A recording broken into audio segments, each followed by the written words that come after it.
Imagine this. It's my third month living in China and I'm feeling adventurous. I've finally gotten over the initial culture shock, started picking up a little Mandarin phrases, and I'm eager to explore beyond my comfort zone.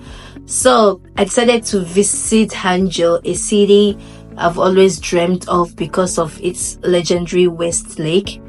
Little did I know this trip would not go exactly as I planned. 为你歌唱，唱出美好记忆。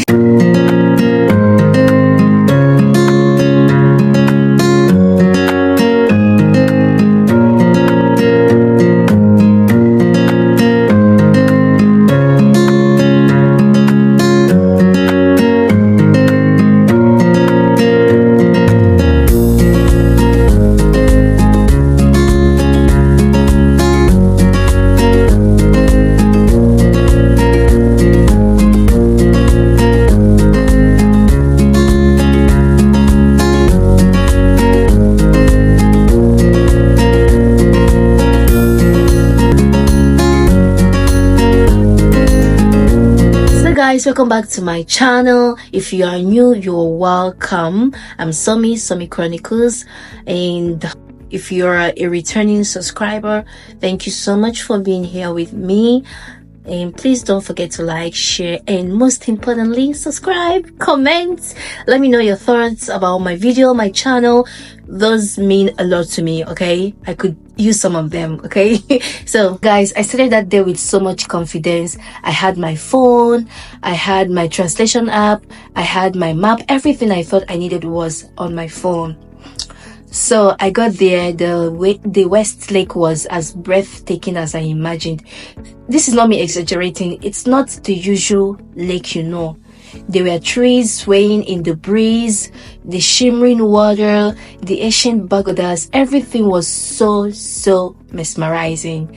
After walking for about 3 hours, yes, I'm not exaggerating, I trekked that day. After exploring around the lake, I had to check out a nearby market I had seen online, which wasn't part of my initial plan, but I said to myself, why not, let's give it a shot. After all, this was what I came here to do. As soon as I arrived, I was hit by a sensory overload. There were a lot of people. Yes guys, there were so many people. Crowd. You needed to see that crowd.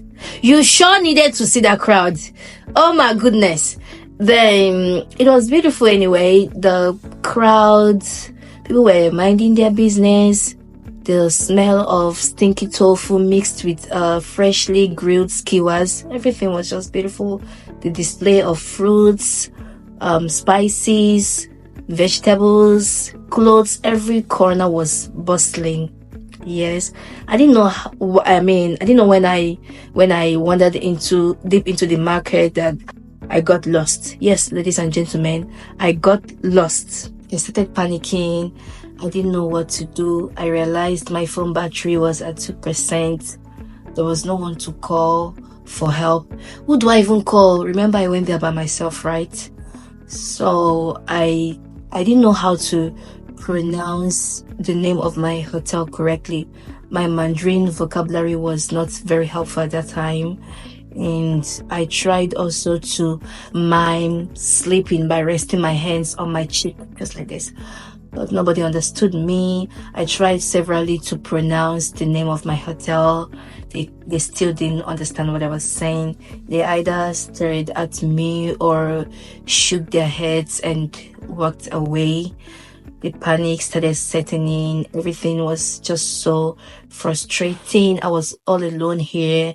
The vendors were packing up their stalls. The bustling market was gradually going quiet. People were just leaving. I was like, how did I get myself here? That was what I was saying to myself. How did you get yourself here? As I was about to give up hope, an elderly man approached me. He was carrying a small bag of groceries and he had this kind, warm smile on his face. He was trying to help me. but he said something in Chinese that I didn't understand, but his gestures proved he was trying to help me. At first, I hesitated, but I had to convince myself that there was nothing else I could do here. And he had this calm demeanor that convinced me and made me feel safe. So I had to go with him. I just nodded and said, okay, let's go. So I went with him.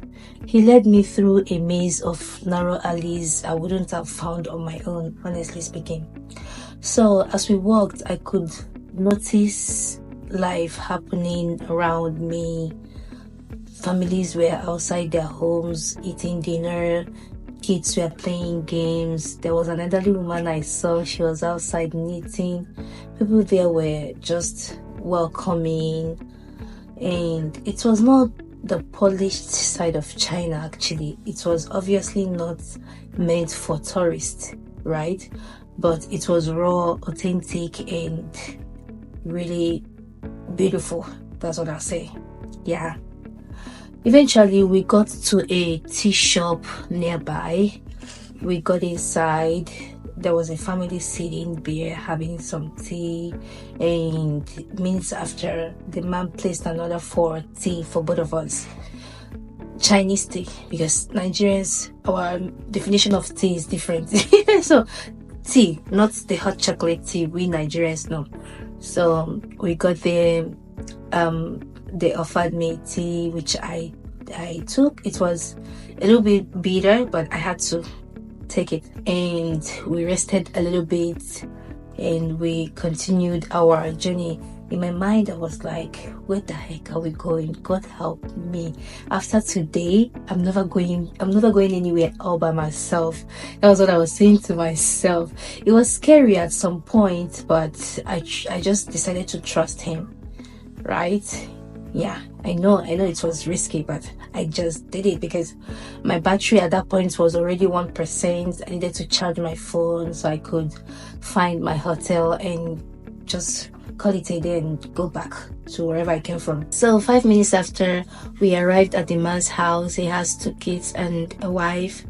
When we got there, the wife was making some dumplings, and the kids were just so fascinated by my skin color, my height, my hair. Everything about me was so fascinating to them. They really loved me, the wife as well. She welcomed me in wholeheartedly. And first of all, they gave me a phone charger to charge my phone, as my battery life was at a 1%.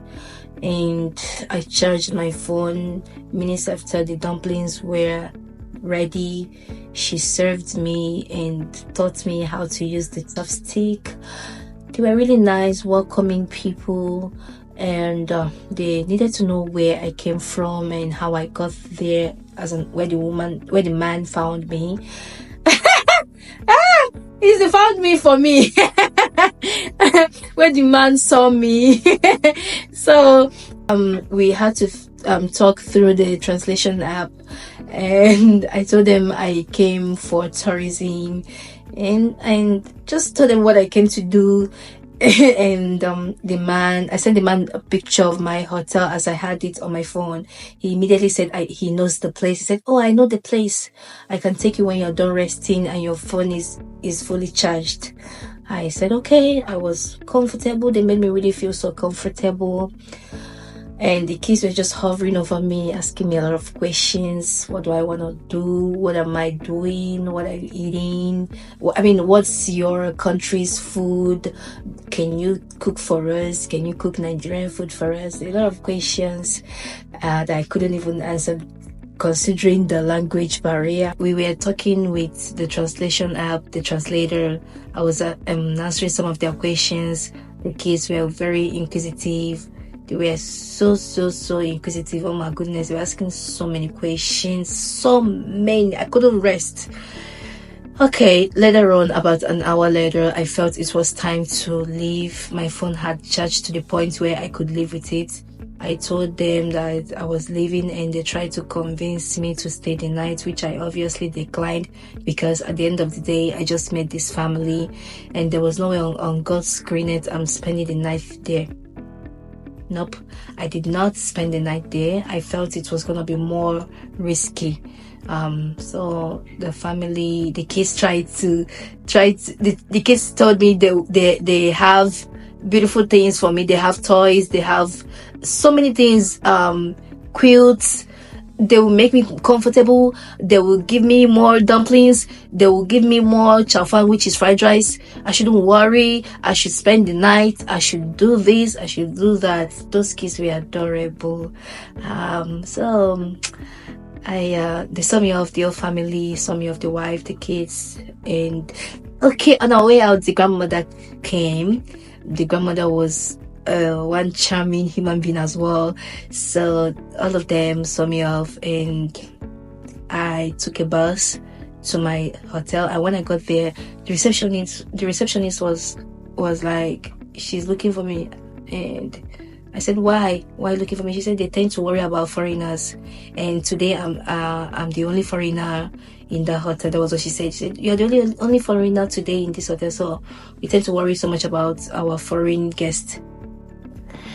So I thought that was fine. I was okay, and that was it. I went back to my hotel. That was it, guys. That night, I was laying in bed and I was thinking, what if this had gone wrong? What if these people, what if this man, and so many what ifs were running through my mind. There were so many things I couldn't I couldn't comprehend. I was just really thankful for real. I learned that sometimes the best way to experience a place is to let go of your plans and embrace the unexpected. Another one is kindness is universal. You do not have to be yellow, red, black, whatever race it is to be kind. It is universal. And this experience started off terrifying and turned out to be one of the best experiences of my life.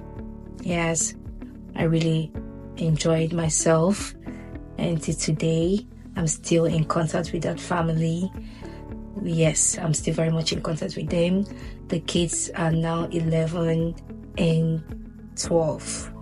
It was indeed a fascinating experience. I love how it started scary and ended up being one of the best moments of my life. So guys, if you ever find yourself lost in a foreign country, don't panic. Just trust in the kindness of a stranger, okay, or strangers. But please be very careful. There are a lot of mean people out there. Some people could be really, really, really mean. Yes, please.